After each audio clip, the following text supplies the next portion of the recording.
آخری فصا میں جب شاگردوں کے ساتھ کھایا تو یہ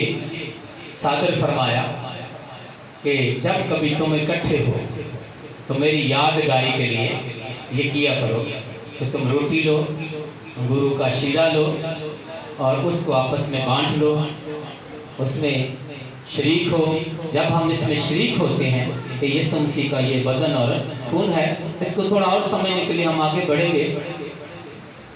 پہلا کرنتھیوں 11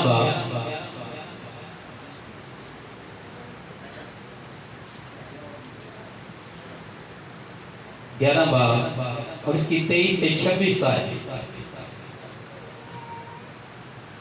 یہ لکھا ہے، کیونکہ یہ بات مجھے خداوند سے پہنچی اور میں نے بھی تم کو پہنچا دی کہ خداوند یسوع نے جس رات وہ پکڑوایا گیا روٹی لی اور شکر کر کے توڑی اور کہا یہ میرا بدن ہے جو تمہارے لیے ہے،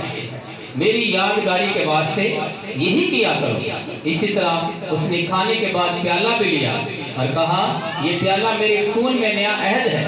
جب کبھی یہ پیو میری یادگاری کے لیے یہی کیا کرو، کیونکہ جب کبھی تم یہ روٹی کھاتے اور اس پیالے میں سے پیتے ہو تو خداوند کی موت کا اظہار کرتے ہو جب تک وہ نہ آئے۔ کہ جو روٹی میں اور بدن میں شریک ہوتے ہیں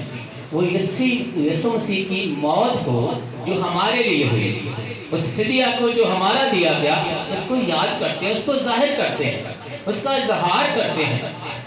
جو کہ اس ایمان کے ساتھ اس روٹی اور اس بدن میں شریک ہوتے ہیں وہ یسوع مسیح کی موت کا اظہار کرتے ہیں۔ اس لیے میرے عزیز بہن بھائیوں، ہم اس روٹی کو جب لیتے ہیں تو آگے اس لکھا ہے اس واسطے جو کوئی نامناسب طور پر خداوند کی روٹی کھائے اور اس کے پیالے میں سے پیے وہ خداوند کے بدن اور خون کے بارے میں قصوروار ہوگا۔ نامناسب سے مراد ہے کئی دفعہ لوگوں نے توبہ نہیں کی ہوتی، کئی دفعہ لوگوں نے بپتسمہ نہیں لیا ہوتا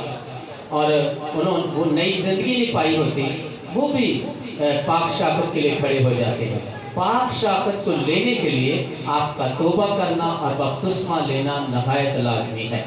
جب آپ توبہ کر لیتے ہیں، جب آپ بپتسمہ لے لیتے ہیں، پھر اس کے بعد اس پاک میز پر آپ شریک ہو سکتے ہیں۔ اس لیے میرے عزیز بہن بھائیوں، اس بات کو اپنی زندگی میں لیں، اس بات کو جانیں کہ یہ جو روٹی ہے یہ بڑی خاص حیثیت رکھتی ہے۔ یہ جو یسوع مسیح کا خون ہے یہ ہماری زندگی میں بڑی خاص حیثیت رکھتا ہے، اور جب ہم اس کو لے لیتے ہیں اس کے بعد اصل آپ کی ذمہ داری ہوتی ہے کہ اب آپ اپنے آپ کو بدی سے بچائیں، گناہ سے بچائیں، برے کاموں سے بچائیں، اور اس بات کو یاد رکھیں میں تو یسوع کے بدن میں شریک ہوں،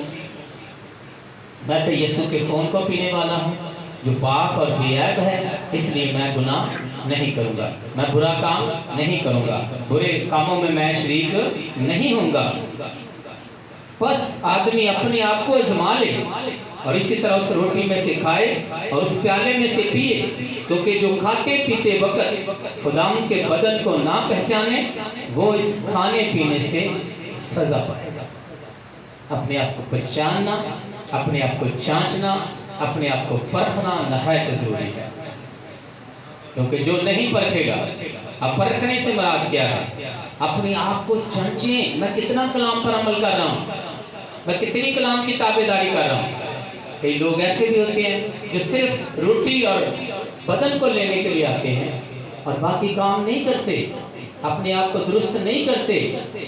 اس لیے بڑا ضروری ہے۔ کئی دفعہ میں نے یہ دیکھا ہے کئی لوگ جو ہیں وہ نسوار کھاتے ہیں، سگریٹ پیتے ہیں،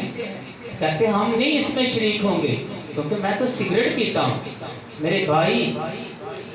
تجھے سگریٹ چھوڑ دینی چاہیے اور تجھے یسوع کے بدن میں شریک ہونا چاہیے۔ تجھے پان چھوڑ دینے چاہیے، نسوار چھوڑ دینی چاہیے، کیونکہ وہ تو زندگی تیری کو تباہ کر رہے ہیں، وہ تو تیرے بدن کو نقصان دے رہے ہیں، وہ تو تیرا مالی بھی نقصان ہو رہا ہے۔ لیکن جب تو ان کو چھوڑ کر یسوع کے بدن اور خون میں شریک ہوگا تو اپنی زندگی کا وارث ہوگا، تو ہمیشہ کی زندگی پائے گا، تو برکت پائے گا، تو بحال کیا جائے گا۔ اس لیے